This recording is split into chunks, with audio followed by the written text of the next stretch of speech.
my name is Kayson McCard and I'm doing my presentation on anterograde amnesia. So overall, it's to answer how nurses and parents can understand the condition and help make patients' lives as normal as possible when trying to live a normal life with anterograde amnesia.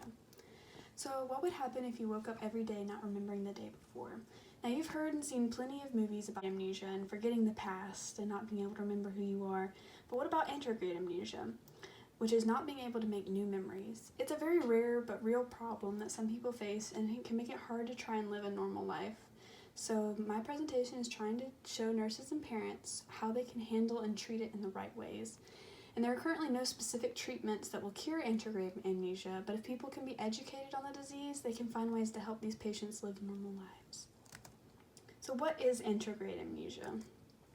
So it can happen after damage to the brain, the memory-making parts such as the thalamus and the median temporal lobe system that plays a role in short-term memory. So it tends to occur after you start experiencing some symptoms of the disease, such as short-term memory loss, and it's caused by certain damages to your brain that lead to differences in the way you retain new information. And this can be caused by drug use, brain injury, surgery, stroke, or concussion.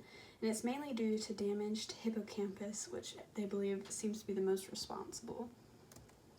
So effects on the brain. Patients with anterograde amnesia usually have the loss of declarative memories. Now, declarative versus non-declarative. Well, declarative is going to be like the facts and specific events that you remember, like that occur in your life.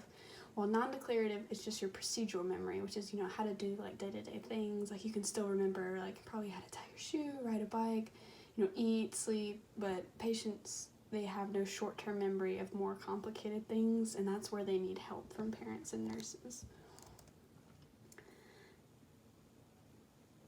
And basically, in essence, anterograde amnesia is thought to involve the failure to encode or possibly retrieve new memories, and people might forget a recent meal or a new phone number, while others might forget what they were doing 30 seconds ago. Tasks that are more difficult can influence the memory, and tasks that are simpler or easier to remember.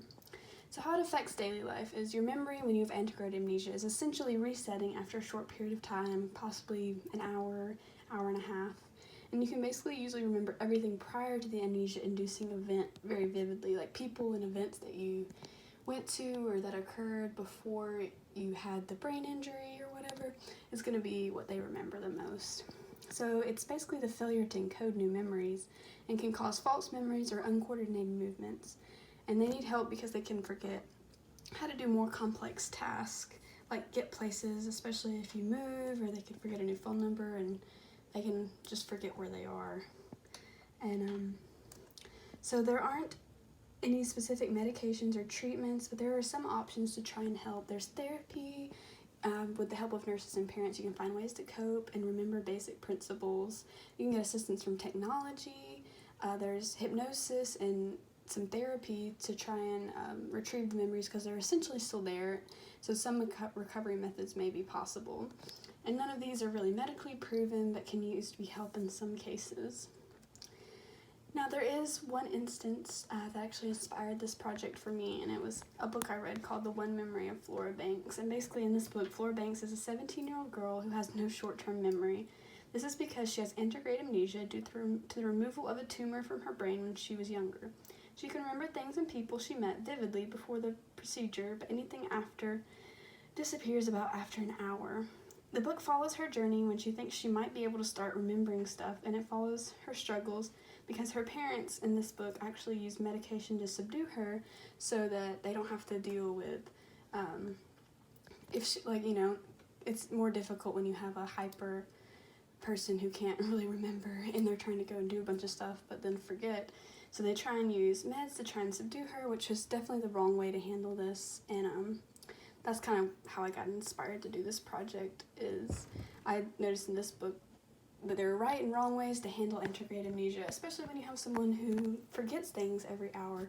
They need to be able to have the right ways to be able to cope with this. And so some cool ideas from Flora Banks for people with anterograde amnesia is she writes on her arms a lot, like her name and her address, who she is, who she can contact, And she uses sticky notes, and she also, her and her parents together have made like a journal of her life that she can go and read to try and help her remember what she's done, where she's been, because it's extremely difficult when you forget everything about every hour, except things prior to the event. And she was younger when she lost her memory, so she can't remember a whole lot.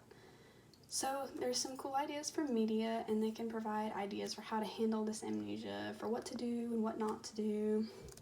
And these are my sources. And that's my presentation. Thank you.